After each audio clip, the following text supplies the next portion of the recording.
इस कार्यक्रम के प्रसारण सहयोगी हैं श्री दिगंबर जैन बड़ा मंदिर, B73B, सेक्टर 27, नोएडा, उत्तर प्रदेश। संरक्षक श्री महावीर जैन, संरक्षक डॉक्टर SP जैन, संरक्षक श्री राकेश जैन, अध्यक्ष श्री पवन कुमार जैन, उपाध्यक्ष श्री निर्मल कुमार जैन, सचिव श्री अजय जैन, कोषाध्यक्ष श्री सुभाष चंद्र जैन, महासचिव श्री चंद्र प्रकाश जैन, प्रबंधक श्री सुबोध कुमार जैन, सदस्य श्री संदीप जैन, सदस्य श्री प्रमोद जैन, सदस्य श्री दिनेश जैन, सदस्य श्री राजीव जैन, सदस्य श्री MP जैन।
महानुभावों, आज परवादी राज पर्युषण महापर्व का छठवां दिन है, उत्तम संयम का दिन।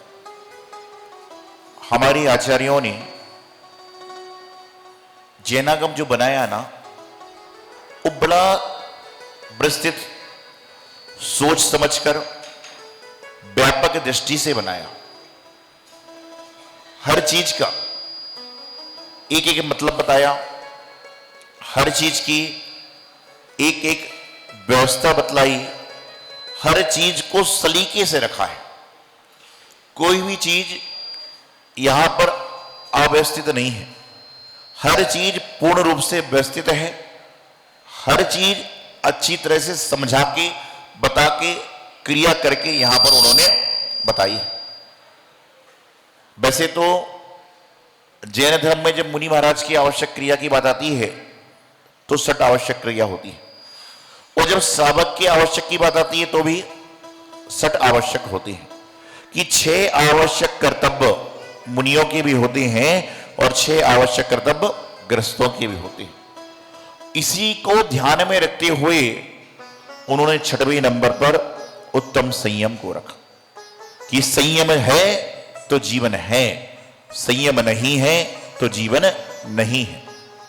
यहां इतने सैकड़ों लोग बैठते हैं, आपसे पूछा जाए आप में से ऐसे कितने लोग हैं जो संयमी हैं? कितने लोग संयमी हैं बताइए मुझे आप। आपको अपने पर भरोसा नहीं है क्या? हर व्यक्ति संयमी है, ये अंतर है कि कोई थोड़े रूप में संयमी है, कोई पूर्ण रूप में संयमी है।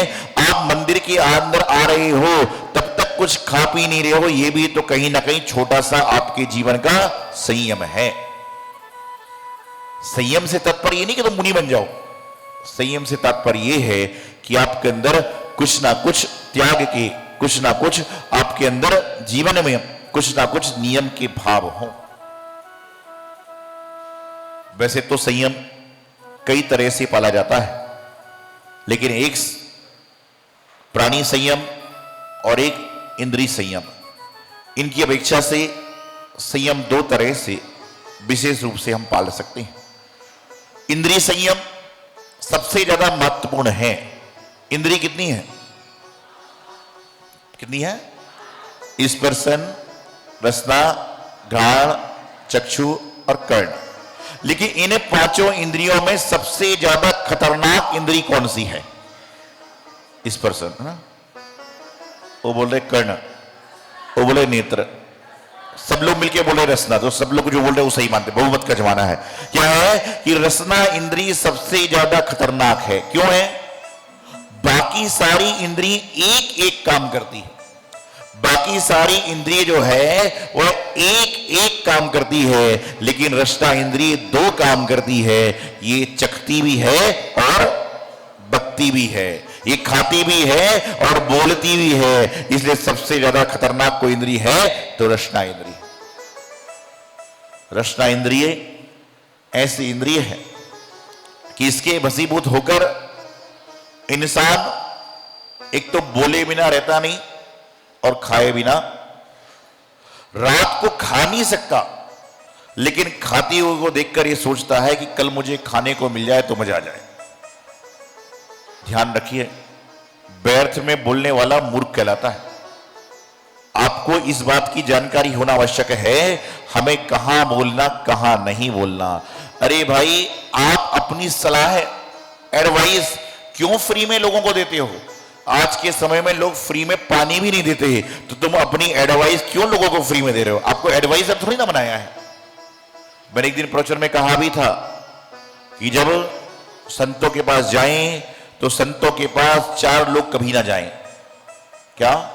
संतों के पास, जिन मंदिर में, देव शास्त्र गुरु के पास 4 लोग कभी ना जाएं। कौन कौन से? कौन कौन से बताइए? एक तो रायचंद, एक तो रायचंद। रायचंद समझते हो ना? महाराज ऐसा कर लीजिए, प्रधान जी ऐसा कर लीजिए। रायचंद, रायचंदों की जरूरत महाराजों को नहीं है।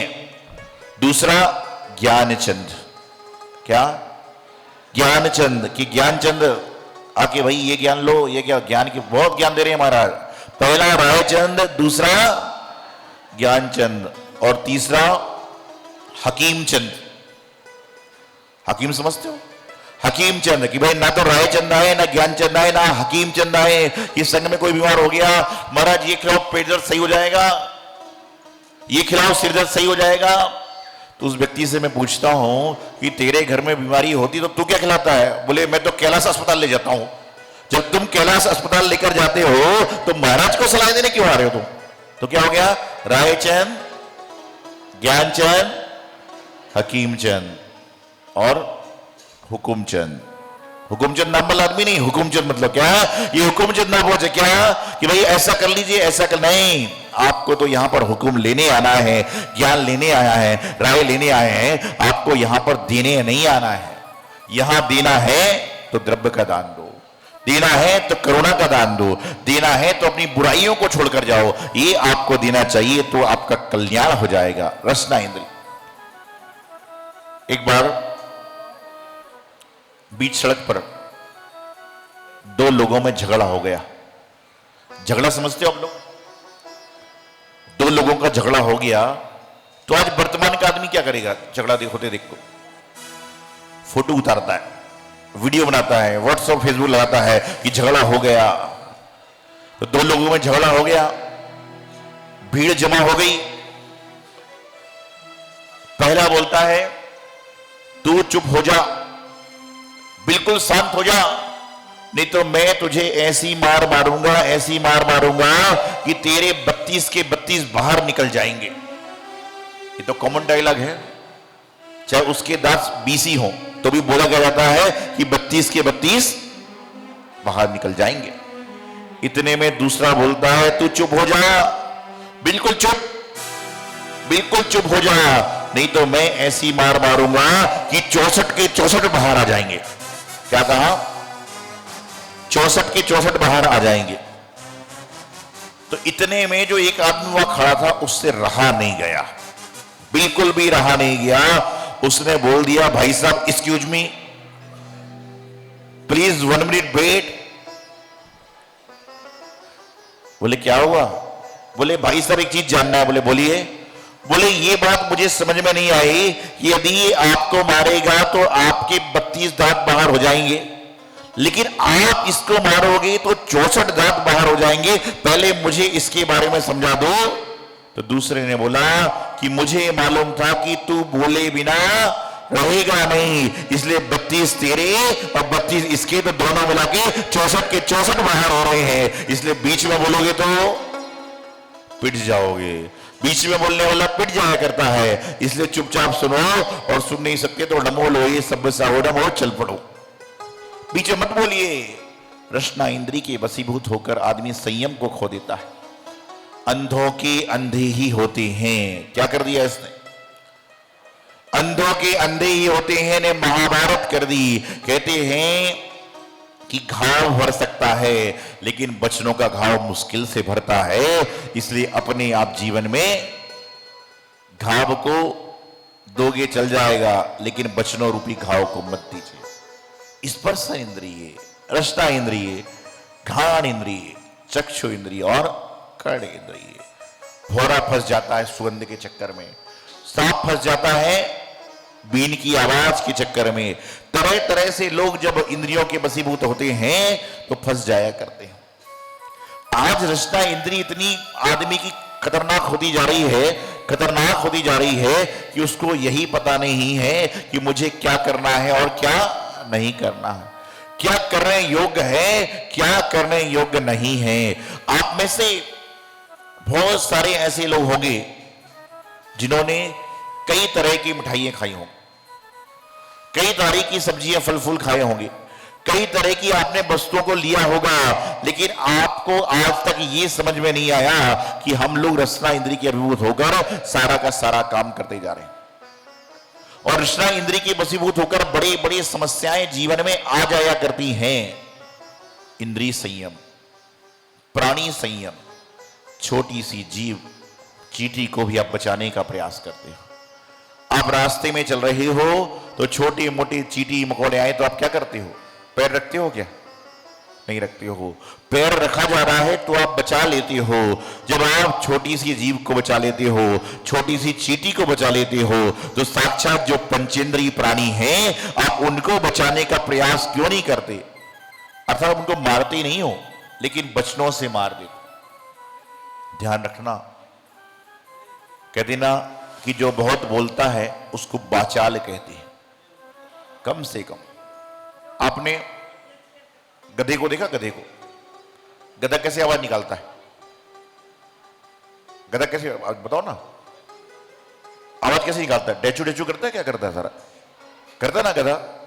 आपने सियार को देखा, आपने जानवरों को देखा, और आपने कई सारे जानवर, चूहे देखे होंगे मंदिर के अंदर। मंदिर में चूहे निकलते ना, मंदिर में समय समय पर चूहे निकलते हैं। तो एक बार किसी महाराज से पूछा गया कि ये चूहे कौन है, पूछा गया कि ये चूहे कौन होते हैं। तो महाराज ने सबसे पहले कह दिया कि भाई आप लोग इस बात का बुरा मत मानना, फिर उन्हें बताया, ऐसी बात मैं आपसे कह रहा हूं कि आप लोग बुरा मत मानना, फिर बता रहा हूं महाराज की बात। उनसे पूछा कि मंदिर में चूहे कौन से होते हैं? तो उन्होंने जवाब दिया कि जो मंदिर के द्रव्य को, मंदिर की वस्तु को बिना कुछ दिए ग्रहण करते हैं, उनको अगले जन्म में मंदिर में चूहा बनना पड़ता है, फिर वह सामग्री को खाते हैं, चीची पीपी करते रहते हैं। इसलिए तो कहते ना कि जब मंदिर में, मंदिर की ओर से व्यवस्था होती तो कोई ग्रहण नहीं करता, कोई दातार है, कोई पुण्यार्चक, ठीक है, क्योंकि मंदिर का जल भी हम लेते नहीं है, जल पानी भी नहीं लेते हैं, तो भोजन आदि की तो बात बहुत दूर की है। आप सामग्री लेते हो तो सामग्री के लिए भी व्यवस्था बना देते हैं समाज वाले, कोई ना कोई पुण्यार्चक कर देते हैं कि मंदिर का द्रव्य ना लगे। अरे हमारा जैन धर्म तो ऐसा धर्म है कि यहां पर गंधोदक लगाया जाता है, वह भी कमरे के बाहर जाते जाते सूख जाता है, वह भी आपके घर तक नहीं जाता। यही जीवन का सार है, यही मंगल शुभकामना। आचार्य गुरुदेव सिद्धांत सागर जी महाराज की।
इस कार्यक्रम के प्रसारण सहयोगी थे श्री दिगंबर जैन बड़ा मंदिर, B73B, सेक्टर 27, नोएडा, उत्तर प्रदेश। संरक्षक श्री महावीर जैन, संरक्षक डॉक्टर SP जैन, संरक्षक श्री राकेश जैन, अध्यक्ष श्री पवन कुमार जैन, उपाध्यक्ष श्री निर्मल कुमार जैन, सचिव श्री अजय जैन, कोषाध्यक्ष श्री सुभाष चंद्र जैन, महासचिव श्री चंद्र प्रकाश जैन, प्रबंधक श्री सुबोध कुमार जैन, सदस्य श्री संदीप जैन, सदस्य श्री प्रमोद जैन, सदस्य श्री दिनेश जैन, सदस्य श्री राजीव जैन, सदस्य श्री MP जैन।